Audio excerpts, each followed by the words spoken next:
It is my best loved lie, with feelings of the most acute misery, that I take my pen to write to you. The perusal of your letters, which reached me a few days since, has completely overwhelmed me, and I declare to you that were it in my power to leave the army, I would, without hesitation, fly to you.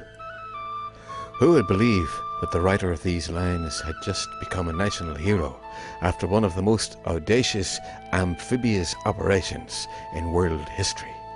Yet for the entire course of his American campaign, General Ross had just one abiding concern: to return as soon as possible to his wife, whose battle with dark depression made him fear for her life.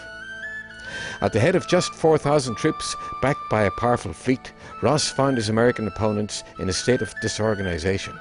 Taking advantage, he led his men to victory at the Battle of Bladensburg, just a short march from the capital, Washington. My lie will surely be pleased to find that our arrival have been in this part of the world crowned with a success that I had no reason to expect. However, fortune favoured us, and we succeeded beyond our most sanguine expectations, having defeated the army of General Winder in the neighbourhood of Washington and entered the city on the night of the action. As he entered Washington under a flag of truce, Ross's horse was shot beneath him, and he narrowly avoided death, though 2 soldiers were killed. Ignoring the anger of his colleagues, Ross, renowned for his humanity, insisted no revenge be taken to the general population. It was never expected that an army of 4,000 men could march with little or no difficulty, take and have at its mercy the capital of the United States. Our success on the occasion would make me probably one of the happiest soldiers in the service, were my joy not completely dampened by the melancholy letters I have received from my dearest Eliza. Encouraged by the victory at Washington, Ross was anxious to proceed to Baltimore, where success would deal a potentially fatal blow to American hopes, and peace might hasten his return to Rostrevor. But by the time the British eventually arrived, the Americans had regrouped and reinforcements were hurrying from all quarters to protect their homeland. The fall of the city following the capture of Washington could have threatened the existence of the American Union. Ross summoned all his resources for the land assault on North Point, Baltimore. Give me, my dearest Lie, good accounts of yourself. Say that your hopes buoy you up, and assure me of your determination to look forward to the happiness and comfort of again meeting. Upon the strength of your mind, my Lie, depends mine.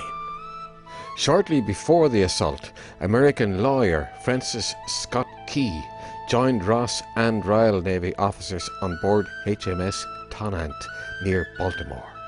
Key asked for the release of his friend Dr. Beans, who had been taken prisoner by the British. And pressed at how generously the Americans had treated British prisoners at Bladensburg, the chivalrous Ross agreed. On board his flag of truce vessel for 25 hours, Key witnessed the ferocious bombardment of Fort McHenry by the British. Then, as first light dawned on the morning of September 14th, he saw with equal measure of relief and amazement the star-spangled banner still flying over the fort. America had prevailed. Its moment of greatest peril passed. From this turning point in the life of the fledgling nation, Key would fashion the lines that would become its national anthem, the Star-Spangled Banner. Before writing his famous lines, Key had encountered General Ross one last time, when his body was brought on board ship. He was struck by the despairing reaction of his comrades, their hearts filled with the most unaffected sorrow. He also knew that had Ross lived, the outcome at Baltimore might have been very different. Ross would not now fulfill his promise to his wife. The war cannot last long. We then meet, my Lie, never again to separate. As America celebrated, delighted with Key's soon published lyrics, Britain received the news of defeat and Ross's death in horror. But many in Rostrevor, especially those who had supported the aims of the United Irishmen, would surely have exulted in the American victory. While many Irish fought in the British Army, thousands, including many exiled United Irishmen, defended their new country against the British. Indeed, according to local folklore, the father of Henry McComas, believed to have shot Ross, came from Rostrevor. But for one person, Ross's death brought only the deepest anguish. Elizabeth Ross lived on with her 3 surviving children in this house, which for a while was known as Bladensburg House after the great victory her husband had won. Today, Ross's legacy towers over Rostrevor. This 100-foot obelisk, erected by the man who served with him as well as local citizens, stands at the entrance to the village.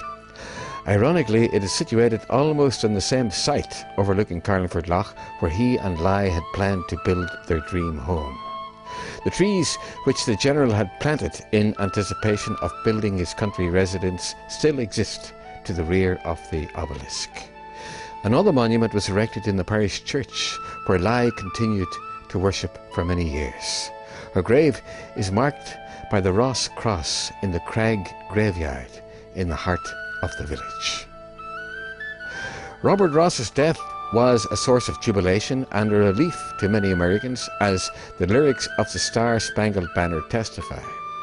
But just a few years after his death, the United States Telegraph summed up the attitude of many other Americans to their vanquished foe. To his forbearance and generosity we owe it, that a single house was suffered to remain in the city of Washington. He stripped war of many of its horrors.